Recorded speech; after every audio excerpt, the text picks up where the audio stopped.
Hey guys, welcome back to another video. Now in this one, you're going to see how to correctly approach 3 behavioral questions. Why investment banking, why this firm, and tell me about this internship or tell me about this club. Now for the first, why investment banking, or really any other high finance job, it's so important to draw parallels between your stated reasons and your past experiences. It makes your answer so much more compelling and concrete, and it shows that you've really taken the time to do your research and reflect on what you want out of a career. And yes, reasons like money and prestige are honest, and everyone to some degree wants both those things, but you can't say that. So identifying the intangibles is a much better approach. The things that would make the long hours, late nights, and stress worth it. Items like being challenged and the self-development from that, the accelerated learning, the strong relationships that you'd form with your colleagues, or the ability to look inside a business, interact with management teams, and industry experts are all solid reasons. And so once you come up with your list, where 2 to 3 reasons usually works best, you now need to substantiate the reasons that you put forth. You need to link it to something that you've done or experienced in the past. And with a tenuous link or without one at all, your answer is pretty much meaningless. It's all form and no substance. Anyone can say they want to do investment banking for reason X. And given that these reasons are recycled every year, the skill isn't in coming up with some unique reason that no one's ever heard of. The skill is in having the maturity and the self-awareness to know what's been beneficial to you in the past and how that can be found in investment banking, private equity, or any other high finance job in the future. And now that you've linked your reason to your past experience, you need to ground it in the job itself. You need to convey to the interviewer that you know what the job is like, that you can identify unique characteristics of the job. Your interviewers want to hear that you know what you're in for, that you've done your research. And despite how much is out there about these jobs online, students still struggle to do this. And I know, from the outside in, these differences may not seem obvious, but if you've talked to enough professionals, you'll have understood the nuances. Now, let's take being in a high-pressure environment. Very commonly cited reason for wanting to do investment banking. And if that's all you say, sure, you've hit the target, but you've missed the bullseye. It's high pressure because of the deal-based work, because of the volume of deals that you're on at any given time. Everyone is always on multiple deals in banking, and there are millions, if not billions, on the line. And so everyone is always in high gear. Private equity, also high pressure, not because you're doing a lot of deals, but because the few that you're on, especially when they're live, it's your money that's on the line. It's your team's money that's on the line. Hedge funds, high pressure as well. Half because, yes, you're a principal investor, but also because you never know what side of the bed Mr. Market is going to wake up on. And sure, over a long time horizon, he's predictable. But at least on some days, the side he wakes up on is just wrong. Point being, it's in identifying these unique differences that you indicate you're well prepared for the job. And your ability to communicate them, to identify these nuanced differences, draw it back to your past experiences, and overall deliver a smooth, flowing answer is exactly what you're aiming at, the bullseye. Why do you want to do investment banking? So when I was a kid, I used to do the New York Times crossword puzzles. But that was before I really started reading the newspaper. So then one day when I was doing the crossword, I decided to actually try reading the newspaper, and then I started learning a lot more about global affairs and economics and emerging tech in this new world. So I decided to start reading more about that, and it really intrigued me, learning a lot about the digitization of our banking industry and learning about the analysis of women in finance and economics. And I think that was really my first kind of foray into the banking world. So a lot of my family is in banking and in investment banking and finance. So growing up, a lot of numbers and lingo was very common at the dinner table, but I didn't really know what it meant.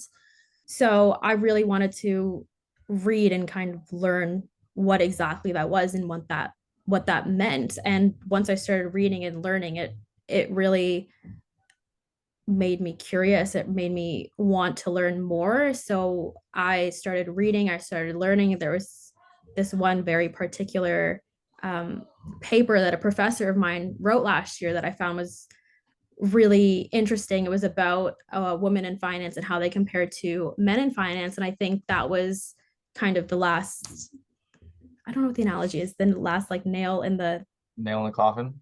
yes, the nail in the coffin that made me set on finance. Uh, because as a woman in finance, I think that's something so intriguing to me. And then I find numbers and analytical theory and problem solving very interesting. And I feel like it's been in a lot of activities and extracurriculars I had growing up. And then I think continuing that here has just made me more interested in it. So Okay. Okay. So yeah, it does need some work. I won't lie.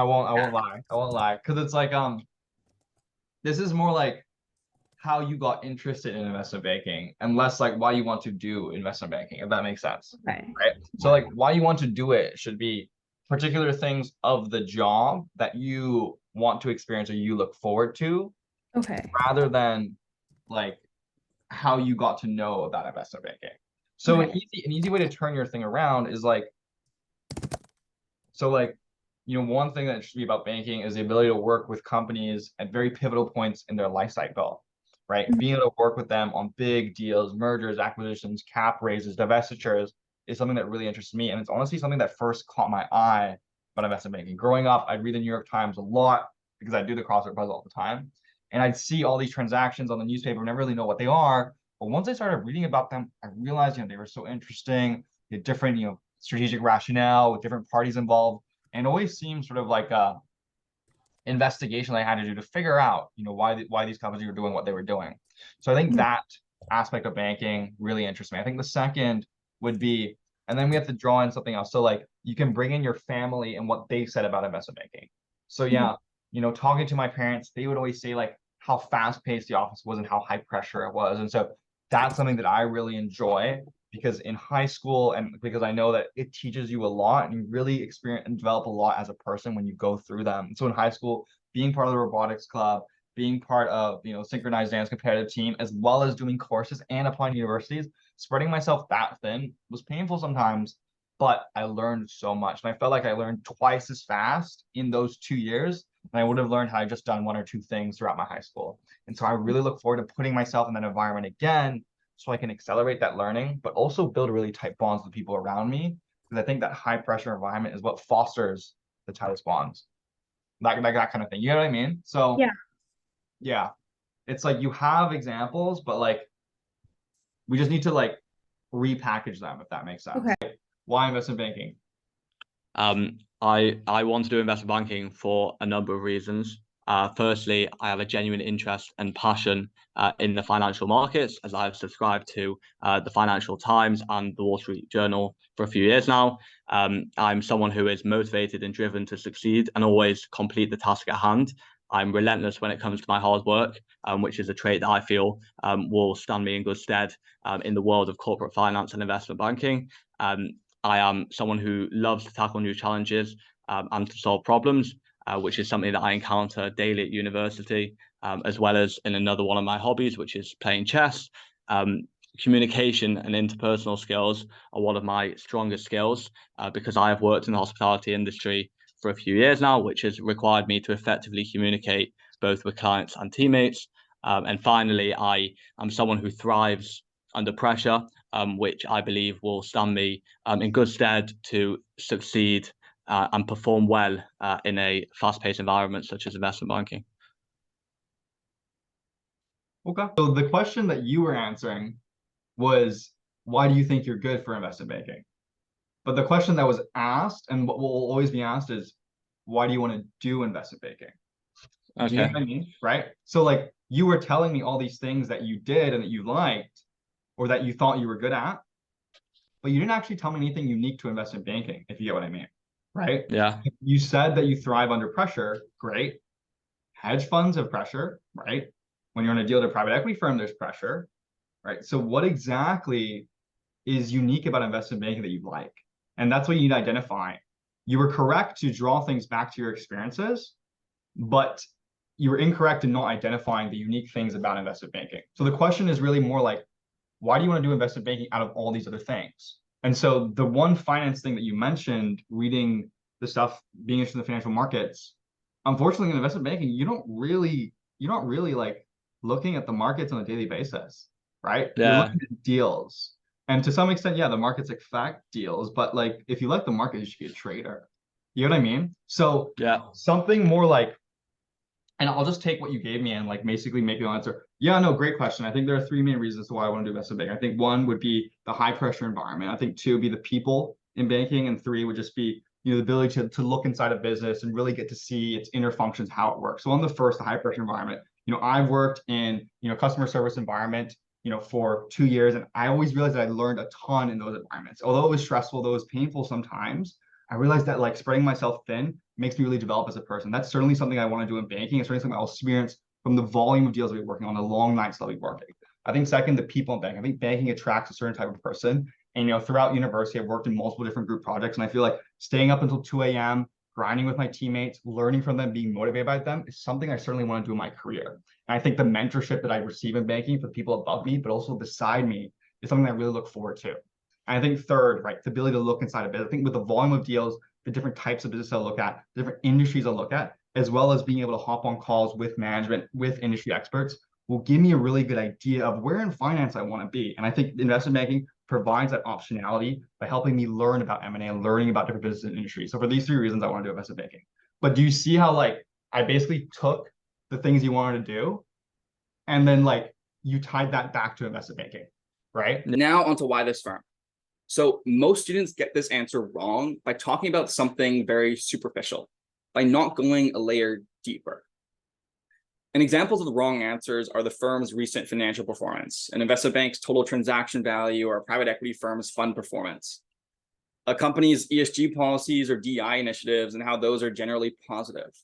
But what's missing is how that's relevant to you and your substantiation for that.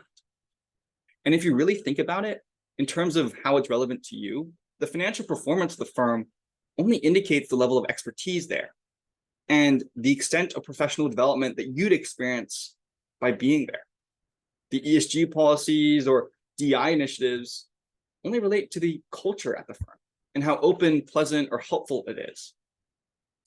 But at the same time, citing these as your reasons just seems disingenuous. Do you actually care about whether a bank missed or beat earnings? Every firm nowadays is going to market themselves as the smartest and brightest. And every firm nowadays has some diversity program or some environmental initiative. So their website, their recent earnings release are not good examples.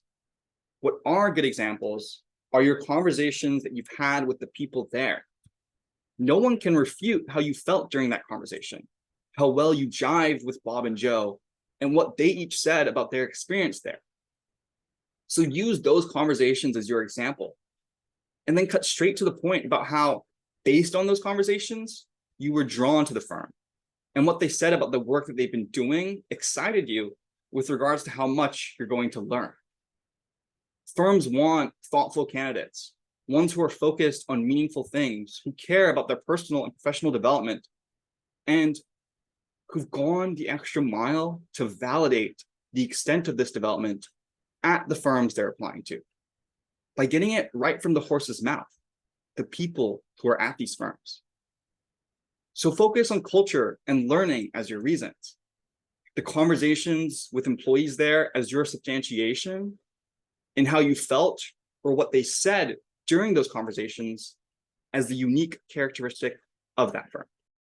Why this firm? I always like prepare for that one coming up because I feel like I can wing any other one, but that one I'd be screwed if I didn't know.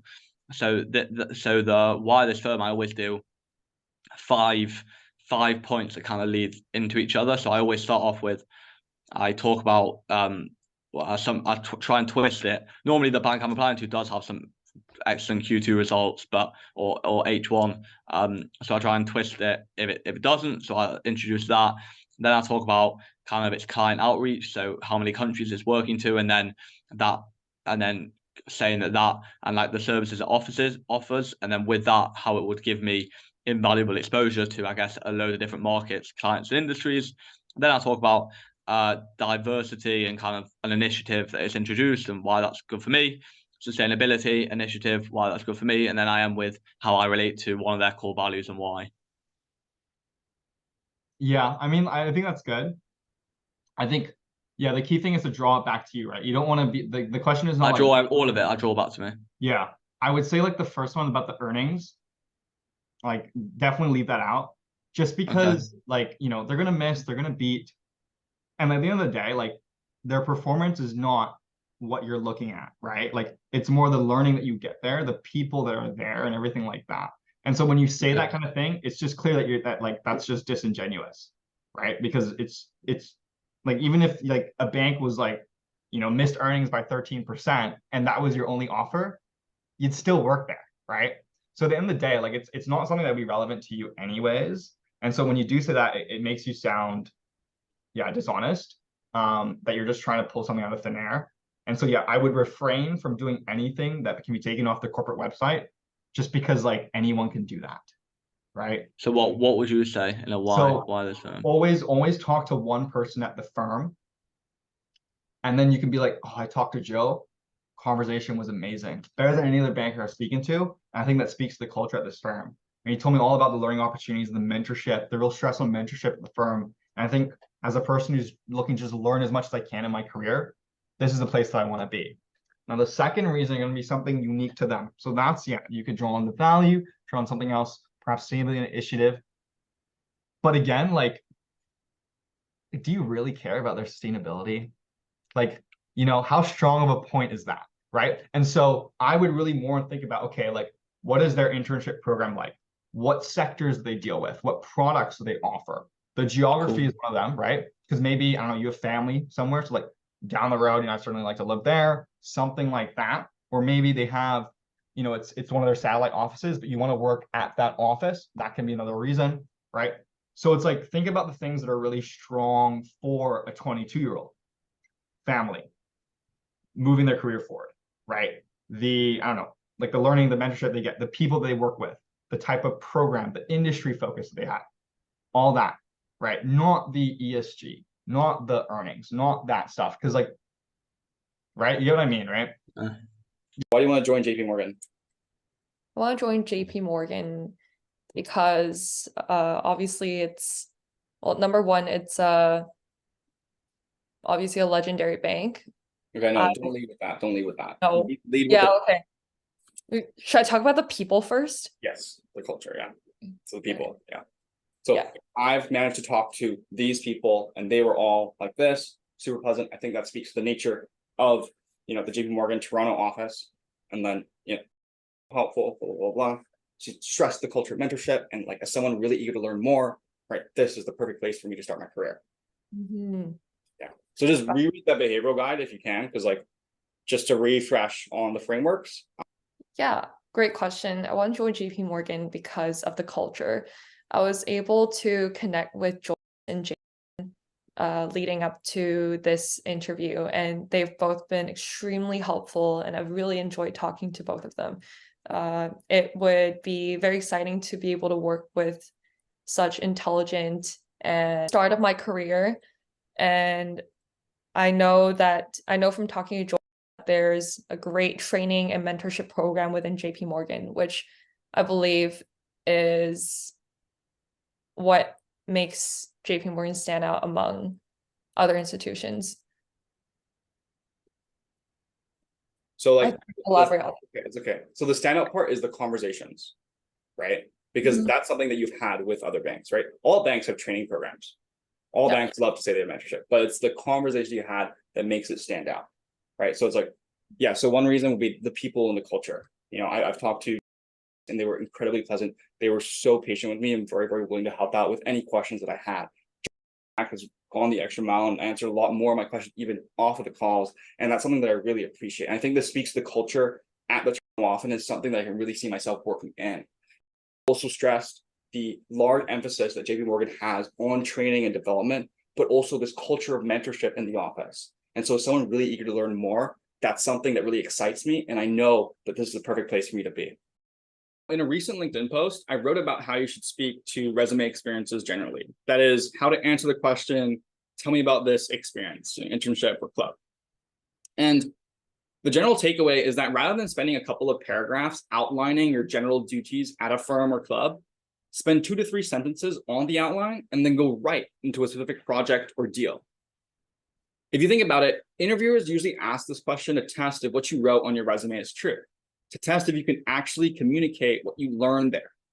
Essentially, it's BS detection. And this is incredibly common in super days, but also asked quite frequently in first or second rounds as well.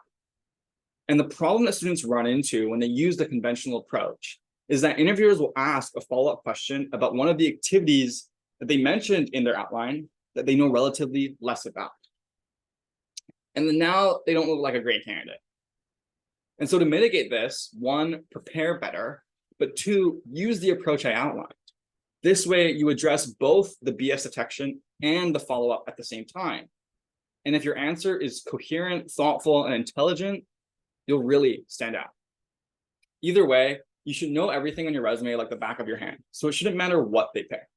But in the case where they wouldn't have asked a follow-up question to your general outline anyways, this approach lets you surprise to the upside. About your FP&A internship? Yeah, for sure. So the past summer, I interned at a Montreal consulting boutique as a FP&A summer analyst, mainly working on the mandates for a fashion retail company. I developed my Excel and deck making capabilities, as well as really diving deeper into the business and also the industry that it's positioned in. I work to understand how the revenue flows through its income statement to how the market share movements will affect the future cash flow forecasts within the industry, as well as kind of revising the assumption models for the company. I also worked very closely with the enterprise risk management team as part of the overall cash flow management strategy. And lastly, I provided recommendations on cash flow strategies, including term loans, revolver drawdowns, cross-border transfers, and FX contracts. And Yeah, I mean, it's good, but Yeah. I would so I would keep the group. I would spend 1 sentence on what you were doing generally. And then, and it's again, it's in the behavioral guide, but 1 to 2 sentences on what your general duties were. And then but one thing that I really worked on was the group. And then go into instead of a list of what you did, Yeah. Do it like you're explaining a star thing. So what was the situation? What was the task? What was the action? What was the result? And so out of these things, you can choose one of them. Okay, so you dove deeper into the business. Okay, what did you figure out? Or why did you dive deeper into it? And what was the result? Yeah. What did you figure out about the industry? How is that relevant, right? Why did you have to calculate debt revolvers and revolver drawdowns and their cash sweep and all that stuff, right? So choose 1 or 2 of them and then try and weave in a very impressive thing. So this past summer I entered a Montreal consulting boutique as an FP&A analyst. Largely I was working with different companies, forecasting their cash flows, really working on Excel and PowerPoint most of the time. Now there's this one particular company I worked on where we were helping them with X, right? So why were they even a client in the first place, right? That's one thing. And then it's what did you do? Okay, and then what did your work result in? And then why is that important to the bigger picture? Make sense? Yeah. Your time capital. Yeah, so my time at Capital overall was incredible. The first thing that I was kind of given responsibility to is creating our investment memorandum, where we were pitching to our LP to kind of gain funding for our acquisitions of data centers. I was also tasked with building a completely new website for one of our portfolio companies called Fly HQ. And I also got to work on 2 transactions. One of them was in London for $35 million and the other one in France for over $100 million. Can you tell me about that French transaction? Hold on, I'm just thinking. Yeah. Sorry. So which one of them do you know the best of the things that you just mentioned? The 4 things. Investment memo, Portco, and then the 2 deals. I would say the pitch deck I probably did the most amount of work on. Oh, so is that correct? Or the Sorry? Oh, is that the first one for the LP pitch or the second Yeah, one? the Okay. first one. And the London deal I know better than the France one. Okay. Okay. Then I would sort of like the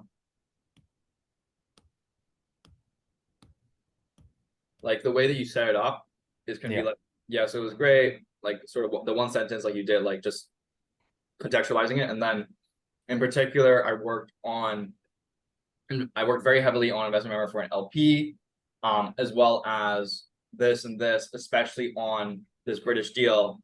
But regarding that investment memo, and then dive into that one, and then do like a bigger elaboration on that. And then I if see. you need to ask, like, because then if you just elaborate on one and it's really good, then they won't need to ask the follow-up, right? But if you kind of give them a menu of 4, Mhm. then they're just gonna pick and choose whichever one. And that's where you might fuck up. Because they might choose the one you don't know. So Okay, so in my response, kind of just elaborate more on the ones that I know the best. yeah, but choose one that you elaborate on significantly more in that answer. Mhm. And then yeah, hint at that, like I did a lot of work on this particular one and as well as these other 2. Okay. Yeah. Because like if you just do a short one-liner on each of the 4, Yeah. you have no control over what they pick.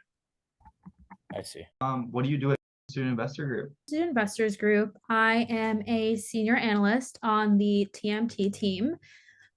Essentially, I oversee our junior analysts and I help in the creation of stock pitches that we do 3 times a semester.